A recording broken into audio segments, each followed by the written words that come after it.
Lieutenant Sarah Chen stood at attention in the briefing room, her flight suit pristine and her expression carefully neutral. Around her, 23 other pilots filled the metal chairs, their conversations creating a low rumble that seemed to vibrate through the concrete walls of Naval Air Station Oceana. The morning sun streamed through the high windows, casting long shadows across the tactical displays that covered every available wall surface. She had learned long ago to make herself invisible in these moments. Not because she was afraid, but because visibility in this world often meant becoming a target. At 28, Sarah had already endured 6 years of military service, climbing from enlisted personnel to officer through sheer determination and an almost supernatural ability to excel at everything the Navy threw at her. Her record was spotless, her test scores were consistently in the top 5%, and her flying hours in transport aircraft exceeded those of pilots with twice her experience. Yet here she was, still flying cargo runs while men with half her qualifications got assigned to fighter squadrons. The door at the front of the room slammed open with the force of a small explosion.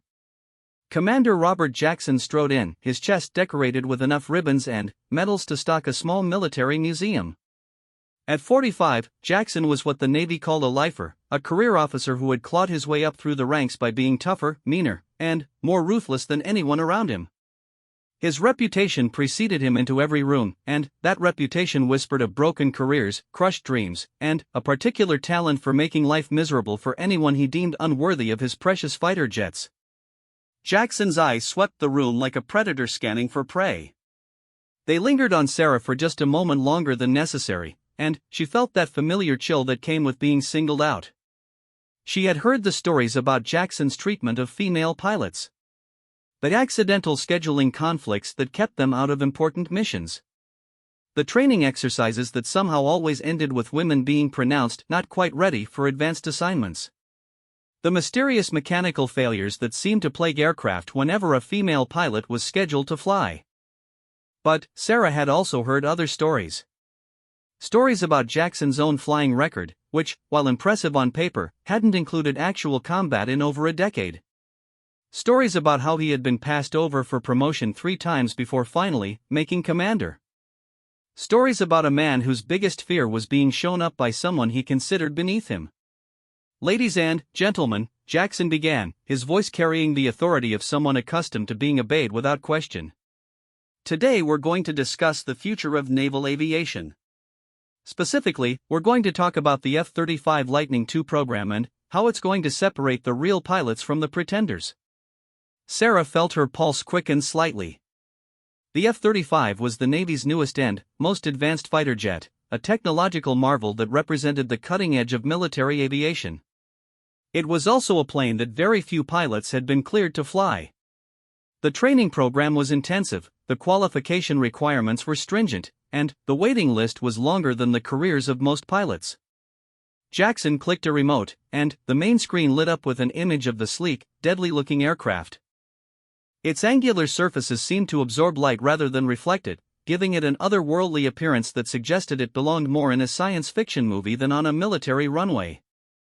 The F-35 represents everything that modern warfare demands, Jackson continued, pacing back and forth like a caged tiger. Speed, stealth, situational awareness, and the kind of advanced weapons systems that can turn the tide of any engagement.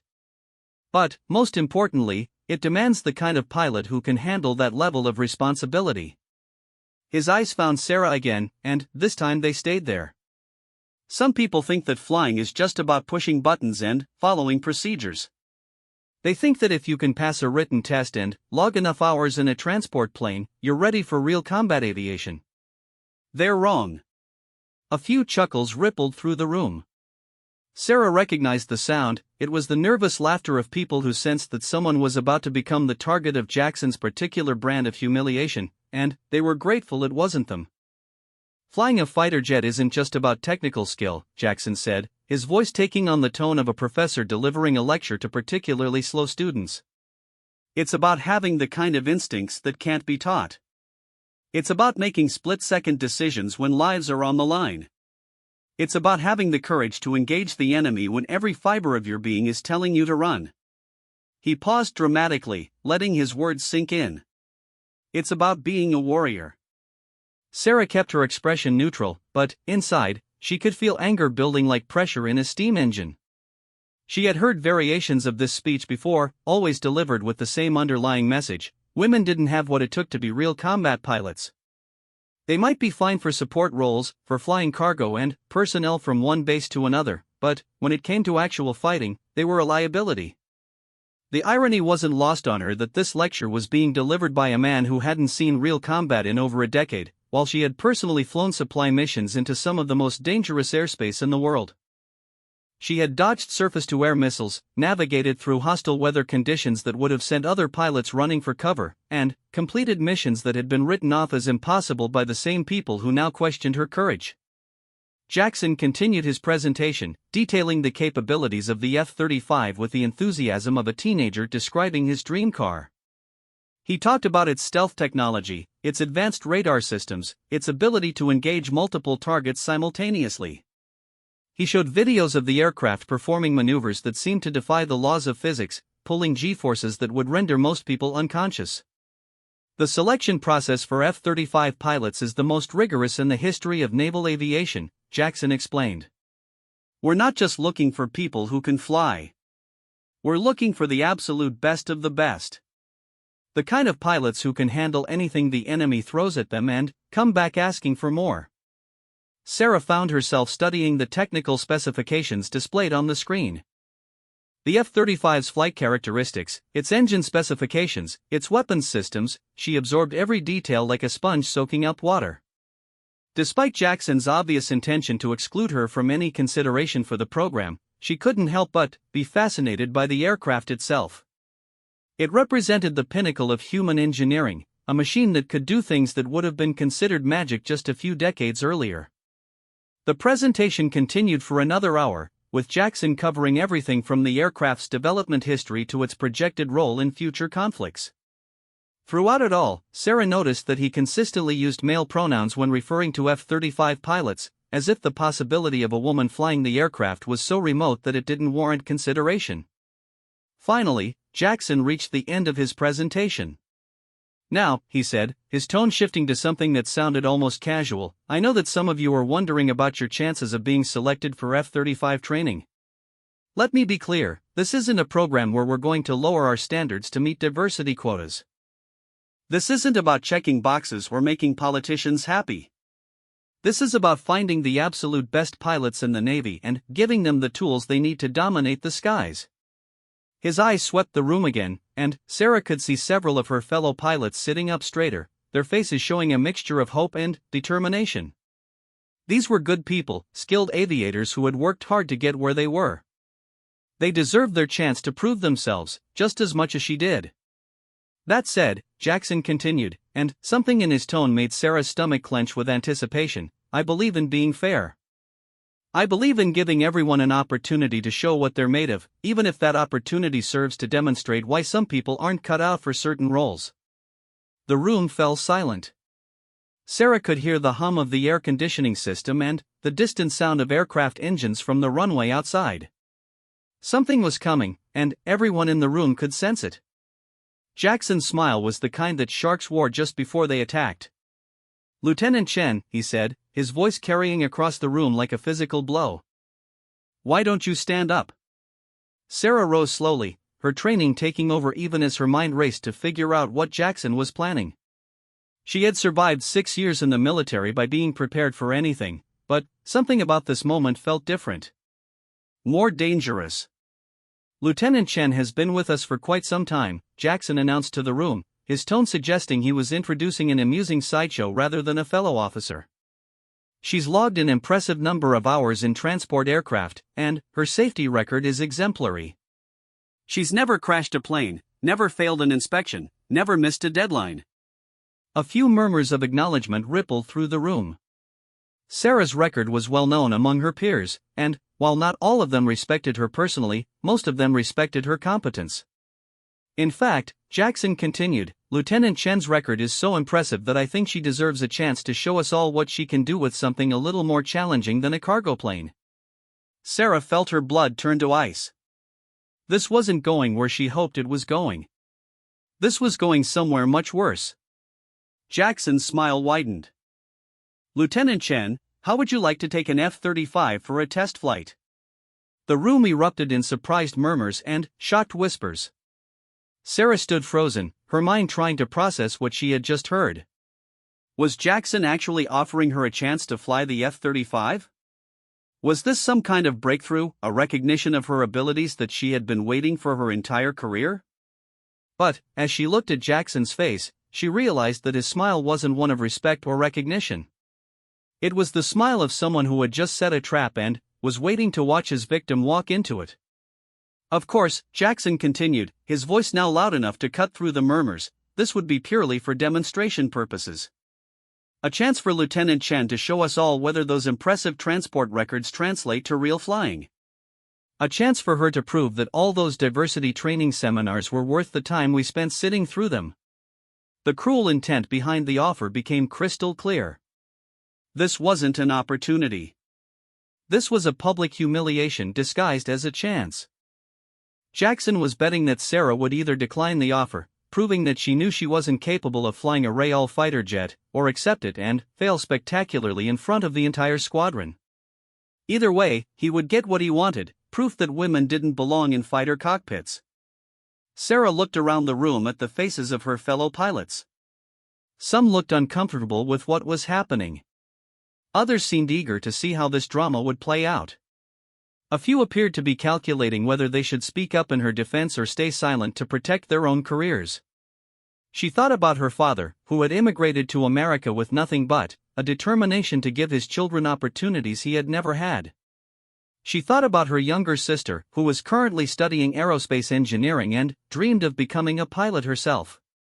She thought about every woman who had ever been told that her dreams were too big, her ambitions too unrealistic, her gender too much of a liability. And, then, she thought about the F-35 itself. The most advanced fighter jet ever built. A machine that represented the absolute pinnacle of human achievement in aviation. A plane that she had dreamed of flying since the day she first learned it existed. Jackson was still watching her, his expression one of barely concealed anticipation. He was waiting for her to back down, to admit that she wasn't ready for this kind of challenge. He was expecting her to give him exactly what he wanted, validation of his prejudices and ammunition for his campaign to keep women out of fighter squadrons. Sarah straightened her shoulders and looked him directly in the eye. "Yes, sir," she said, her voice steady and clear. "I would be honored to fly the F-35. The room fell completely silent. Jackson's smile faltered for just a moment before returning, but now it looked forced, almost brittle. "Excellent," he said, and Sarah could hear the satisfaction in his voice. "We'll schedule your flight for tomorrow morning. I'm sure it will be very educational for all of us." As the briefing ended and the other pilots filed out of the room, Sarah remained standing, her mind already racing through everything she knew about the F-35 systems and capabilities.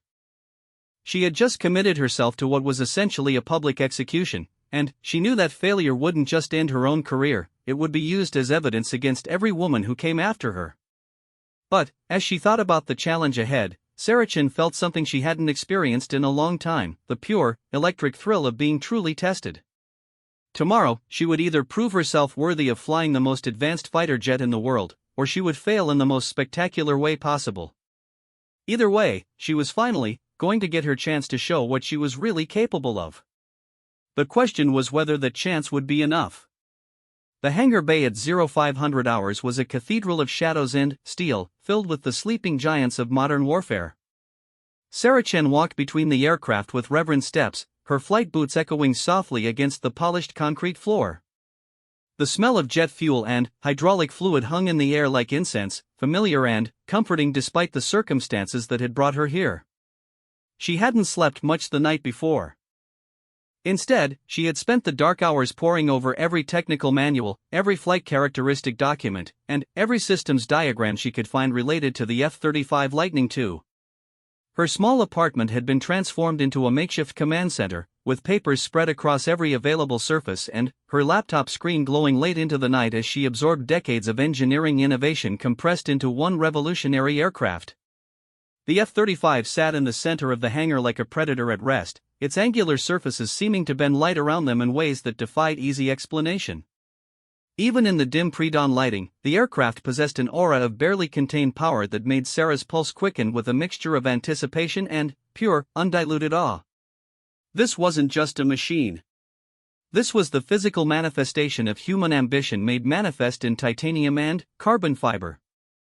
Chief Petty Officer Martinez emerged from behind the aircraft's landing gear, his weathered face creased into its habitual expression of professional skepticism. Martinez had been working on Navy aircraft since before Sarah was born, and his hands bore the scars and calluses of someone who understood these machines in ways that went beyond technical manuals and engineering specifications. If the F-35 had secrets, Martinez knew them all. "Morning, Lieutenant," Martinez said, his tone carefully neutral. Sarah had expected hostility or condescension, but Martinez was too much of a professional to let personal opinions interfere with his work. "Ready for your pre-flight briefing?" Sarah nodded, pulling out a small notebook that was already filled with handwritten notes and diagrams. "I've been studying the technical specifications all night, but I'd appreciate hearing about any quirks or characteristics that might not be covered in the official documentation." Martinez raised an eyebrow, clearly surprised by her thoroughness. Most pilots, especially those getting their first chance in a new aircraft, relied heavily on official training materials and standard procedures. The fact that Sarah was asking about undocumented characteristics suggested a level of preparation that exceeded what he typically encountered. "Well," Martinez said slowly, "since you asked, there are a few things you should know about this particular bird. The flight control system is more sensitive than what you're used to in transport aircraft. The F-35 responds to pilot input faster than human reflexes can process, so you need to trust the computer and avoid overcompensating." Sarah scribbled notes as Martinez spoke, her pen moving rapidly across the paper. She had read about the F-35's advanced flight control systems, but hearing about them from someone who had worked on the actual aircraft was invaluable. "The helmet-mounted display system can be overwhelming at first," Martinez continued. "You're going to have more information available than any pilot in history, but information overload is a real danger. Focus on the primary flight parameters and let the secondary systems support you rather than trying to monitor everything at once." They spent the next 2 hours going through every system on the aircraft. Martinez explained the intricacies of the stealth technology, the capabilities of the advanced radar, the operation of the weapons systems, and the complex interplay between the various computer networks that made modern fighter aircraft possible. Throughout it all, Sarah asked intelligent questions that demonstrated not just academic knowledge but genuine understanding of the principles involved. As the sun began to rise, casting long shadows across the hangar floor, other personnel began to arrive. Sarah noticed the sideways glances and whispered conversations, the way conversations stopped when she walked past, the mixture of curiosity and skepticism that followed her like a cloud. Word had spread quickly through the base about Commander Jackson's challenge, and everyone wanted to see what would happen when the transport pilot tried to fly a real fighter jet. Lieutenant Commander Williams approached as Martinez finished his technical briefing. Williams was one of the few pilots on the base who had actually flown the F-35 in combat, and his opinion carried weight among the squadron. Sarah had always respected Williams as a pilot, but she wasn't sure where he stood on the question of women in fighter aircraft. "Chen," Williams said, his expression unreadable. "Walk with me." They strolled toward the far end of the hangar, away from the growing crowd of curious onlookers. Williams was quiet for a long moment, seemingly choosing his words carefully. "What Jackson is doing to you isn't right," he finally said, his voice low enough that only Sarah could hear. "This whole thing is a setup, and everyone knows it. He's expecting you to fail so he can use it as ammunition against the entire women in combat program." Sarah felt a flash of anger, not at Williams but at the situation itself. "I know what this is, sir. But I also know that this might be my only chance to prove what I'm capable of." Williams nodded slowly. "That's what I was hoping you'd say. Look, I can't officially help you because it would end my career, but I can give you some unofficial advice. Jackson thinks this is going to be easy because he's assuming you'll approach the F-35 like it's just a faster transport plane. Don't make that mistake." Sarah stopped walking and turned to face him. "What do you mean?" The F-35 isn't just about flying from point A to point B, Williams explained.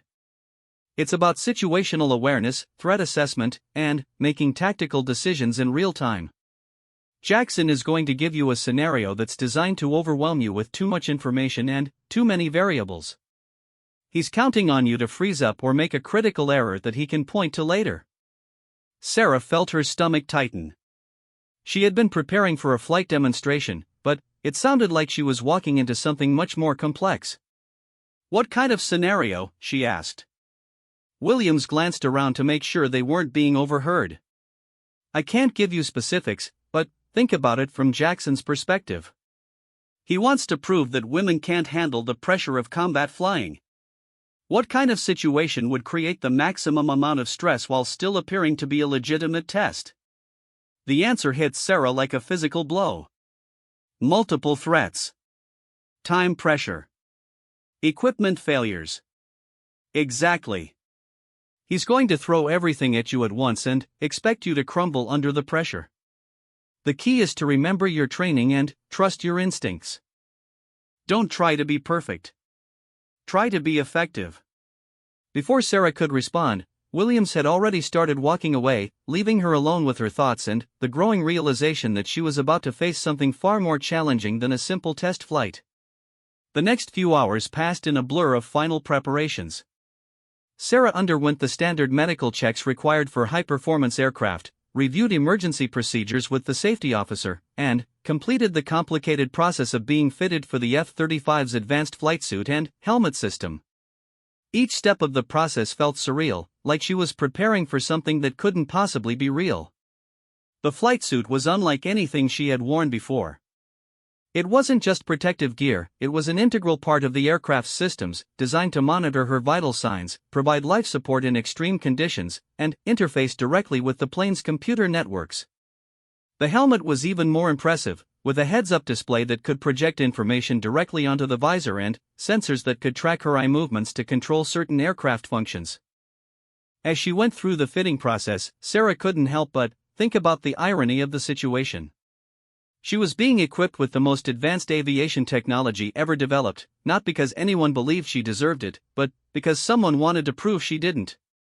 She was wearing equipment that cost more than most people's houses, preparing to fly a machine that represented the absolute pinnacle of human achievement, also that Commander Jackson could make a point about keeping women in their place. By 1100 hours, the hangar was packed with personnel who had found excuses to be in the area. Word had spread throughout the base, and everyone from mechanics to administrative staff had managed to position themselves where they could observe the spectacle. Sarah tried to ignore the attention and focus on her final preparations, but she could feel the weight of dozens of eyes following her every movement. Commander Jackson arrived at 1115 hours, flanked by several senior officers and wearing an expression of barely contained anticipation. He had dressed for the occasion in his formal uniform, complete with all his ribbons and decorations, as if he were attending an awards ceremony rather than what he clearly expected to be a public humiliation. "Lieutenant Chen," Jackson called out, his voice carrying across the hangar with theatrical precision. "Are you ready to show us what you've learned from all those transport flights?" Sarah straightened to attention and gave him a crisp salute. "Yes, sir. Ready for pre-flight inspection and mission briefing." Jackson's smile was the kind that wolves wore when they cornered their prey. "Excellent. Let me explain what we have planned for you today." He gestured toward a large display screen that had been set up near the aircraft. The screen showed a tactical map of the local training area, complete with various symbols and markers that Sarah recognized as simulated threats and objectives. "Your mission," Jackson began, his tone suggesting he was describing a particularly challenging video game rather than a potentially deadly flight test, "is to demonstrate the F-35's multi-mission capabilities. You'll be required to engage multiple aerial threats, avoid surface-to-air missile installations, and complete a precision strike on a designated target, all while maintaining situational awareness and following proper communication protocols." Sarah felt her blood turn cold as she realized the full scope of what Jackson was asking her to do. This wasn't a simple test flight. This was a complex combat scenario that would challenge even experienced F-35 pilots. He was asking her to demonstrate capabilities that typically required months of specialized training and years of fighter pilot experience. "Sir," she said carefully, "I should point out that I haven't completed the standard F-35 training curriculum. I'm not certified for combat operations in this aircraft." Jackson's smile widened. "Oh, don't worry about that, Lieutenant. This is just a simulation. All the threats will be computer-generated, and all the weapons systems will be saved. Think of it as an elaborate video game. Surely someone with your impressive test scores can handle a video game?" The condescension in his voice was so thick it was almost tangible. He was setting her up for failure in the most public way possible, creating a scenario that would overwhelm even experienced pilots and, then, using her inevitable struggles as proof that women didn't belong in fighter aircraft. Sarah looked around the hangar at the faces watching her. Some showed sympathy, others anticipation, still others a kind of morbid curiosity about watching someone's career end in real time. She thought about her sister, currently studying engineering and dreaming of her own aviation career. She thought about every woman who had ever been told she wasn't tough enough, smart enough, or capable enough to pursue her dreams. And, then, she thought about the F-35 itself, sitting behind her like a sleeping dragon waiting to be awakened. She thought about the thousands of hours of training that had brought her to this moment, the countless challenges she had already overcome, and the simple, undeniable fact that she was probably the most prepared pilot in the hangar for what was about to happen. "I understand the mission parameters, sir," Sarah said, her voice steady and professional. "Request permission to begin pre-flight procedures." Jackson checked his watch with theatrical precision. "Permission granted. You have 30 minutes to complete your pre-flight and be ready for takeoff. Try not to break anything expensive." As Sarah turned toward the F-35, she heard someone in the crowd whisper, "This is going to be a disaster." But, as she approached the aircraft and began her external inspection, Sarah Chen felt something she hadn't experienced in years: complete and total clarity. The doubt, the anxiety, the fear of failure, all of it fell away, replaced by the pure, focused calm that had carried her through every challenge of her military career. She was about to climb into the cockpit of the most advanced fighter jet ever built and attempt something that most people would consider impossible. She was about to try to prove herself worthy of a dream that powerful men had spent years telling her she could never achieve. But, as she completed her inspection and prepared to climb into the cockpit, Sarah realized something important: she was no longer doing this to prove anything to Commander Jackson or anyone else in that hangar. She was doing this because she was a pilot, and this was what pilots did. They flew. They pushed boundaries. They reached for the impossible and made it look routine. Tomorrow's headlines might read about the transport pilot who crashed and burned trying to fly a fighter jet. Or they might read about something else entirely. Either way, Sarah Chen was about to find out exactly what she was made of. The cockpit of the F-35 Lightning II was unlike anything Sarah Chen had ever experienced. As she settled into the ejection seat and began the complex startup sequence, she felt as though she was entering the command center of a spacecraft rather than simply climbing into another aircraft. The advanced displays surrounded her with information that seemed to flow and shift like living things, responding to her eye movements and hand gestures in ways that bordered on telepathic. Her hands moved across the controls with practiced precision, following the checklist she had memorized the night before. Each switch activation, each system check, each procedural step brought the aircraft closer to life around her. She could feel the subtle vibrations as computers came online, as hydraulic systems pressurized, as the incredibly sophisticated sensors that gave the F-35 its legendary situational awareness began reaching out into the world around them. Through the canopy, she could see the crowd that had gathered on the observation deck of the hangar. Commander Jackson stood at the center of the group, his arms crossed and his expression one of barely concealed anticipation. Next to him, several senior officers watched with the kind of professional detachment that suggested they were observing a training exercise rather than what amounted to a public execution disguised as a flight test. Sarah activated her radio and began the standard communication checks with the control tower.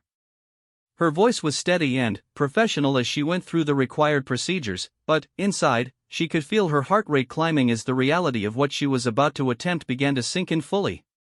She wasn't just going to fly the F-35. She was going to try to prove that she belonged in its cockpit. Lightning 01, you are cleared to taxi to runway 12, came the voice of the tower controller. Wind is 180 at 12 knots, altimeter 30.15. Contact departure control on 124.9 after takeoff. Sarah acknowledged the clearance and began the careful process of moving the 35,000-pound aircraft from its parking position toward the runway. The F-35 responded to her inputs with an eagerness that was almost unsettling. Unlike the transport aircraft she was accustomed to flying, which required patience and gentle coercion to change direction, the fighter seemed to anticipate her commands and respond before she had fully committed to them. As she taxied past the observation windows, Sarah caught a glimpse of Chief Martinez giving her a subtle thumbs-up from his position near the maintenance bay. It was a small gesture, but, in that moment, it meant everything. Whatever happened in the next hour, at least one person in that hangar believed she had a chance. The runway stretched out before her like a concrete river leading toward the horizon. Sarah completed her final engine checks and control surface tests, feeling the aircraft respond to each input with mechanical precision. The F-35's single engine produced 43,000 pounds of thrust, enough to accelerate the aircraft from 0 to 200 miles per hour in less than 20 seconds. She had read the specifications, but experiencing that kind of raw power was something else entirely. Lightning 01, you are cleared for takeoff. Have a good flight. Sarah advanced the throttle and felt the F-35 surge forward like a caged animal suddenly set free. The acceleration was unlike anything she had ever experienced, pressing her back into her seat with a force that made breathing require conscious effort. The runway markers flashed past with increasing speed until they became a blur of white lines against gray concrete. At 180 knots, she pulled back on the stick and felt the aircraft leap into the air with an eagerness that bordered on violence. The ground fell away beneath her with startling speed, and, suddenly, she was climbing into the Virginia sky with the kind of performance that made every aircraft she had ever flown before seem sluggish by comparison. Departure control, Lightning 01 airborne, passing through 2,000 feet, climbing to flight level 200. Lightning 01, departure control, radar contact. Proceed direct to training area Alpha 7 and contact range control on 256.8. Be advised, you have multiple simulated threats active in your assigned area. Sarah felt a chill run down her spine as she switched radio frequencies and began flying toward the designated training area. The simulated threats were part of Jackson's scenario, computer-generated enemies that would appear on her displays as if they were real aircraft and missile systems. The F-35's advanced computers would present them as legitimate targets, complete with accurate flight characteristics and weapons capabilities. To her sensors, they would be indistinguishable from actual threats. As she leveled off at 20,000 feet and approached the training area, Sarah's display suddenly erupted with warnings and alerts. Multiple aircraft symbols appeared on her tactical display, approaching from different directions and at various altitudes.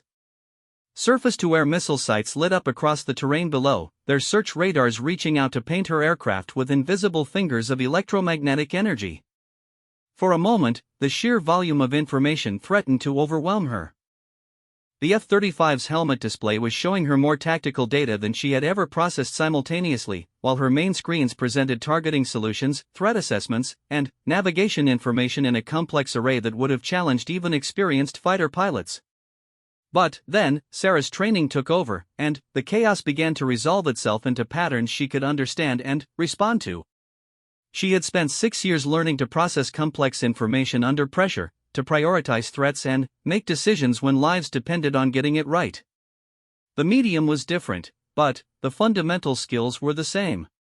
She identified the most immediate threat, a simulated enemy fighter approaching from her 2 o'clock position at high speed, and began maneuvering to engage.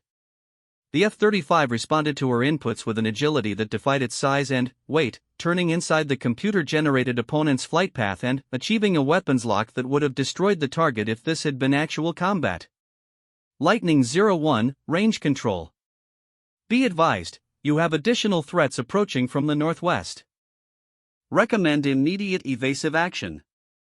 Sarah's eyes flicked to her tactical display and saw what the controller was referring to. 3 more simulated aircraft were approaching in formation, their flight pattern suggesting they were attempting to box her in against the surface-to-air missile sites below. It was a complex tactical scenario that would have challenged any pilot, but Sarah found herself analyzing the geometry of the engagement with a clarity that surprised her. She rolled the F-35 into a steep bank and dove toward the deck, using the aircraft's incredible acceleration to break out of the developing trap. As she pulled out of the dive at barely 500 feet above the ground, she could see the simulated missile sites tracking her movement, their computer-generated radar beams searching for a lock. The next 20 minutes became a blur of tactical maneuvering, threat avoidance, and precision flying that pushed both Sarah and the F-35 to their limits. She engaged multiple aerial targets, avoided numerous missile launches, and completed a simulated precision strike on a designated ground target, all while maintaining constant communication with range control and demonstrating the kind of situational awareness that Jackson's scenario was specifically designed to overwhelm. Through it all, Sarah felt a growing sense of connection with the aircraft itself. The F-35 wasn't just a machine she was operating, it was becoming, and they say pride comes before the fall, but nobody expected Commander Jackson's fall to be this spectacular. In the testosterone-fueled world of military aviation, where respect is earned in the cockpit and legends are born at 30,000 feet, one woman was about to shatter every assumption about what it means to be a pilot. Lieutenant Sarah Chen had been dismissed, mocked, and underestimated her entire career. She was the quiet one in the corner, the diversity hire who somehow kept acing every test, the pilot who flew transport missions while the real warriors got the glory. But when Commander Jackson decided to humiliate her in front of the entire squadron by ordering her to fly the most advanced fighter jet in the world as a cruel joke, he had no idea he was about to unleash a storm that would rock the very foundations of naval aviation. What happened next wasn't just about proving herself. It was about redefining what courage looks like when you're 30,000 feet above the Pacific Ocean with the eyes of the world watching.